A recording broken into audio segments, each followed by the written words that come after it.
My name is Alan Lester Halcomb from Gordon, Kentucky. That's not a drinking cabin because it has windows.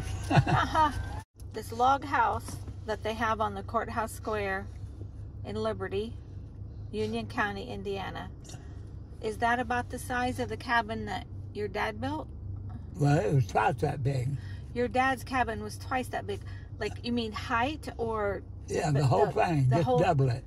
Oh, so even the rooms downstairs was double. It had a space about 15 feet wide space in between the two rooms. But the roof covered everything.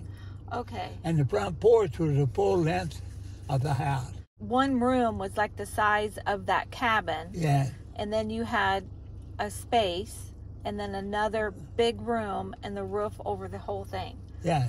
What was the gap in the middle for? It started out as Mom's kitchen. Can you imagine? Year round. Year round. It had some boards up along the back, but just very poor. It was very cold. What was the decision for that? That's just the way Dad built the house. What were the two rooms for? Sleeping. Downstairs? Yeah, and then it had an upstairs. It had about 4 or 5 beds upstairs. On each half? Yeah. And the one half didn't even have a heat. No fireplace or nothing. Okay. And so if I'm looking at the two halves, on the left, the bottom, what was that space for? that was the living room. You had a fireplace and 2 beds. And whose beds? Mom and Dad's bed and the girls' bed. Okay. The boys all had to sleep upstairs or in the other room. 2, 4, 8 or 9 beds in the whole house. What were the beds made out of? Steel. Yeah. They just regular old steel beds. Yeah. And we had, we didn't have a mattress. We had a shuck bed. Feather bed, what they call a feather bed tick, is material, same size of a bed. You stuff it full of feathers, sew it up on the end, and you had a mattress. That was the mattress. Before we got enough feathers saved up, everybody had shuck beds. You take corn shucks and stick them back in this big bag, and that was the mattress made out of corn shucks. And I slept between her and Wallace. And upstairs? No, downstairs. Okay. And if I wiggle, you'd hear them shucks rattle. And they couldn't go, and they'd give me the elbow and tell me to shut up and be still. And I couldn't move a muscle. And of course, after I went to sleep, it didn't make no difference. But they made a terrible rattling noise. Yeah. And then we got feather beds, and then we got mattress, and down on Linefork we had not same old beds. Some of them. We only had 2, 3, 4, 5 beds downstairs. Or on the first, we just had 1 floor. Yeah. But we had 5 beds in the house. And so, in the log house, on the left side upstairs, who slept up there? when we lived up the holler, Uncle Barlow, Dad's brother, and maybe a brother or 2 slept up there. Okay. Or if you had company, they would sleep up there. So who slept upstairs on the other side? Was it just empty? Yeah. There wasn't nothing upstairs but beds. Okay. 2 over each room. You were real young. Changes of clothes, did you need a dresser for extra clothes? No. We didn't have any closets or nothing. We hang stuff on the wall. Like just put up a nail and hang it? Yeah. Mom had maybe one chest of drawers. Well, how did your dad lost his eye? Oh, he 11 or 12 years old, shooting a muzzleloader rifle, and it backfired. And the firing stuff came out the wrong way, the back end, and burned his eye. And back then, there wasn't no such thing as eye doctors and all of this. He ended up, he couldn't see no more. Was it his left or right eye? It was his right eye that got burned out. But he could still see, and that's why he couldn't get a job. You see, if my dad had two good eyes, he'd have been working for the Lynch or Benham Coal Company, coal mines, making big money. But he couldn't. One requirement was you had to have 2 legs, 2 arms, and 2 good eyes. Yeah. Or you couldn't get a job in the mine. Yep. So he just had to scrape the best he could. But my brother Wilmer told me one time, he said, Letcher said, the way we were raised real hard. But said, you know what? That just made us tough. Toughened us right up. It sure did. When my brother Wilmer was 12 years old, he was never broke for the rest of his life. He was a money maker and a money saver. He was quite a brother. I got to know a little bit about him. It's hard whenever there was those age gaps and they went off to war and then they moved to Ohio for work, or they went to college and settled somewhere to teach or to do whatever work. Yeah, that did make it difficult. I never did get to really know him. Yeah. The first reunion was the summer I was born, in spring of '69, and that summer was the very first reunion. Down at London, Kentucky, 4-H, it was a county fairground. Yeah. They had cabins and stuff where you could stay and everything. Yeah. Wallach sets that up. Here's another scatterbrained memory. I'm trying to remember all the stuff that I'm trying to capture. There's a record of it for, the next generations. When you were a little boy, did you guys have a radio when you were in the log house? Yeah. So did you hear on the radio whenever they announced World War II? Yeah. It was a battery-powered radio. It had a big, long, skinny battery that sat in back of it, and you had to have a copper wire antenna from one end of the house to the other to pick up the signal. But nobody was to touch that radio but my mother. Every morning at, say, 9 o'clock, she knew when the news came on. She'd go in and sit down quietly, all by herself, in this one room, and listen to the news concerning World War II.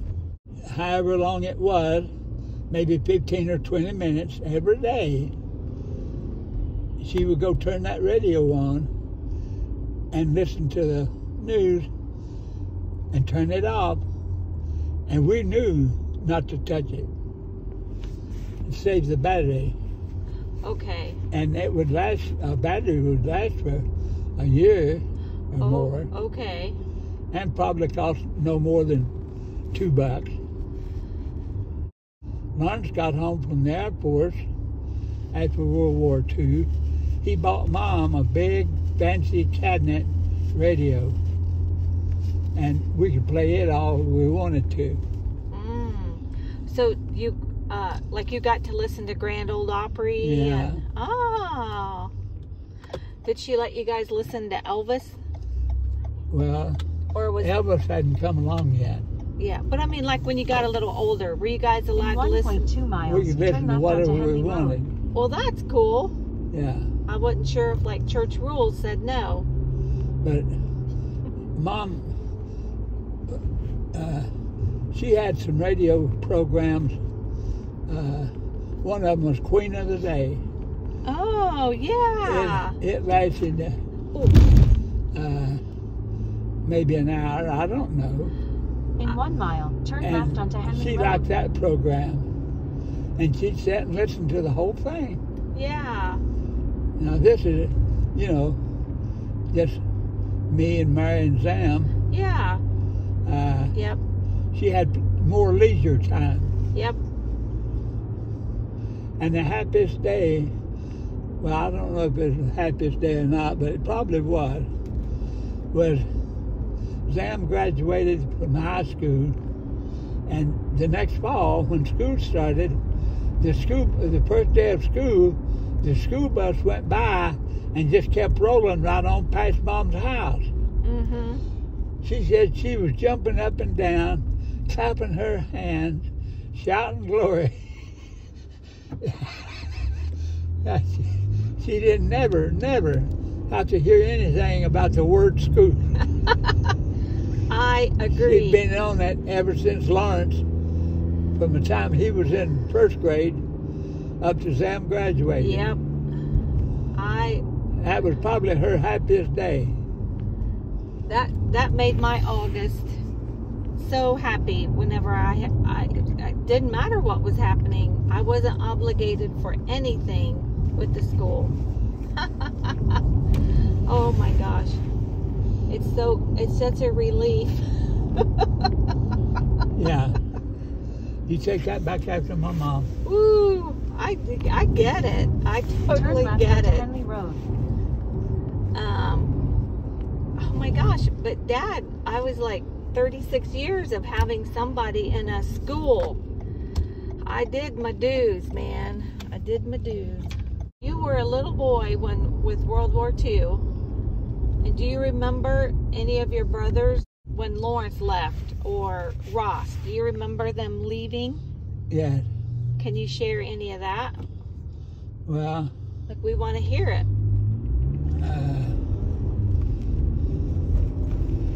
I remember one story. His brother Onto Ross Backfire was Road. home on leave. He was in the Navy. Had a few days to come home before he shipped out. And we were sitting on the front porch up there in that old log house. And he asked me, he says, go in the house and see what time it is. It was late in the evening. I messed around for maybe a minute and came back out, and he said, well, what time is it? I said, I don't know. He said, you can't tell time? I was probably in the second grade, and first or second grade. And he went in and brought the clock out and sat down on the porch with me. And he started showing me and taught me how to tell time. He had to do it 2 times, but the second time he went through the whole thing again, and bingo, I can tell time. Aww. Yeah. And that was Ross. that was Ross. Nobody had ever showed me. He got into detail and showed me. Aww. You were a little guy. Yeah. Probably doubtful if I'd even started school yet. Probably 5 years old. Do you remember Lawrence going away? Lawrence, no. No. Wilmer, he got to come home before he shipped out for France. I was 5 years old when the war broke out. Right. Kinda. Yeah. And, yeah, 5 to start. About 8 or so at the end, and then 10 when it really wrapped up. Yeah. Do you ever remember, like, knowing how bad it was in France and Germany No. and Poland? No. It wasn't like you were listening to the radio all the time because your mom had to save the battery. We'd get news of somebody on Linefork being killed, in the war. Yeah. Did you were very, very little. Did you have any concept of what was happening to the Jewish people? No. You learned that later on in school when you were older? Yeah, high school. Oh, you do have memories of the airplanes flying overhead. Yeah. Those big B-29 bombers. Hundreds upon hundreds of them. Just flying over across the mountain range. The sky, the whole sky was black with planes. You never heard the prettiest noise in all your born days. Oh. I could hear them coming and kept getting louder and louder. When any of your brothers came home from military service, did your mom have advance news and to be waiting on them for at a bus stop or something, or did they just show up in the yard? They just showed that. Oh boy, I bet that was exciting. Yeah. She did find out that when Lawrence got wounded, see, the war got so intense near the end, he was an airplane engine mechanic. They handed him a rifle, go kill some Japs. And he had to go be a foot soldier. And where did he end up at? Somewhere in Japan. Okay. Or one of those islands. So he was somewhere in the Pacific. Yeah. What happened? What do you mean, what happened? What happened to Lawrence? How'd he get hurt? He got shot up a little. I really don't know where he got shot, but Okay. he did get wounded. Okay. Wilmer told us about when he got shot. Mm-hmm. Yep, you've got that story. Ross is on a battleship that fired the first shot onto the mainland of Japan. His ship fired the first shot. Wow. And what was Ross's job on the ship? Don't know. Do you remember, after like the war had been going on, do you remember the first time Lawrence came home? He was only home one time. He was in California in the Air Force when our dad died. And the Air Force would not let him come home for the funeral. He wouldn't have made it anyhow because he died one day and they had to bury him the next day. Dad didn't want to be embalmed, and the Masons, he was a Mason, and they put the money together and put a suit on him. Yeah. Bought him a suit. And they had to bury him the next day. Yes. And do you remember anything of your dad being a Mason? no, Okay. I was only 4.5 years old. Yeah. Do you remember Ross coming home? One time, that's when he taught me how to tell time. Uh-huh. Did Wilmer get to come home? One time, Was that before he got shipped overseas? yeah. Do you know how your mom felt about having her oldest sons serving, like, at the front? Like, they were there. She was listening on the radio and hearing all this going on. And your sister was in nurses training. And if the war would have went on, she would have been somewhere involved Patching with up the war. soldiers. Yeah. Did your mom ever, or later on in life, ever talk about that? Like, she was very super proud of it, or it was heartbreaking to her? No. Okay. And she didn't tell us nothing about what she heard about the war news, good or bad. Yeah. Wallace and Harry didn't talk about it? No. They were too young to get in. Right. But I mean, they would have heard talk at school and the propaganda in that. Oh, they would have heard, they would have not heard about Hitler, Dad. Them boys would have heard about Hitler. There may have been 5 radios on Linefork Creek. No. Well, now the teachers, they could have had a radio. They could have told the kids about the war. I don't know. But the ones that, their sons, they got killed, each one got $10,000. Yeah. Now that's not all in one check. That was spread out over several months. Yeah. One guy left his will to his sister. Oh, look at that sunset. Mm-hmm. That's beautiful. That's worth the whole trip. Rosy pink. When did you ever learn, like have an art class or a gym class, a home economics class? Nothing. At Kingdom Come, they didn't have that kind of class for No. boys? Nope. They had government, civics, is a type of politics. Kentucky history in the 7th grade. And then freshman you had U.S. history. And then senior you had world history. Had math.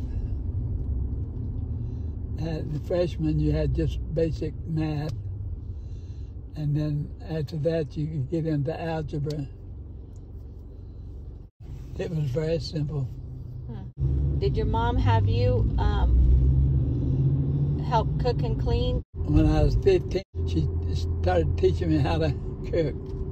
Told me to go kill a chicken, big fat hen, and bring it around to the back door. If there was a wash tub back there, I set it up, tilted it up a little.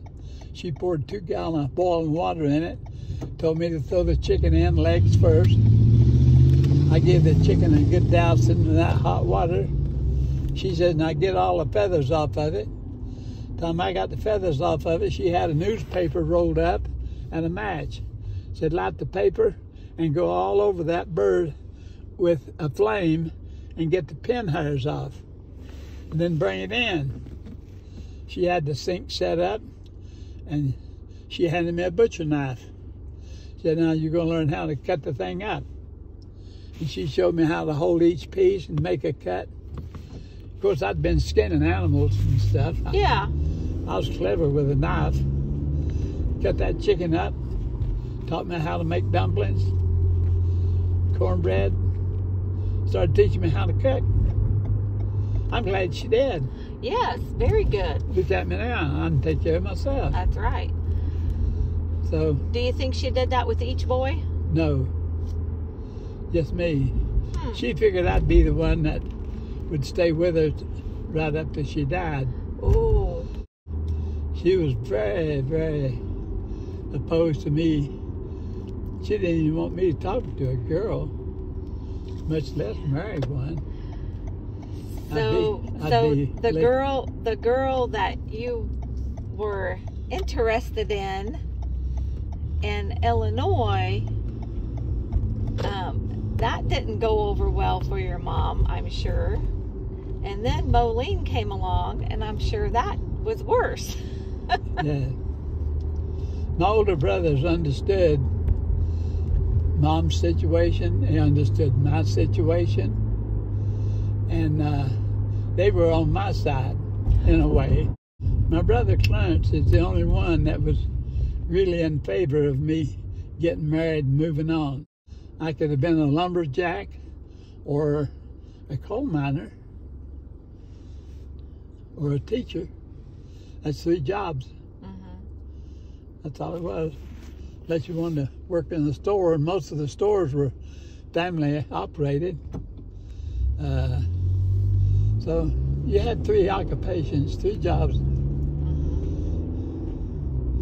I didn't like the idea of crawling back on that mountain, whole mountain sitting on me. I didn't like being lumberjack either.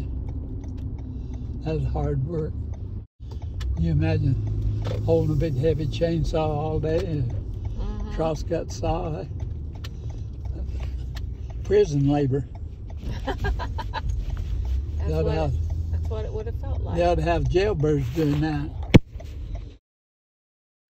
My name is Alan Lester Halcomb from Gordon, Kentucky.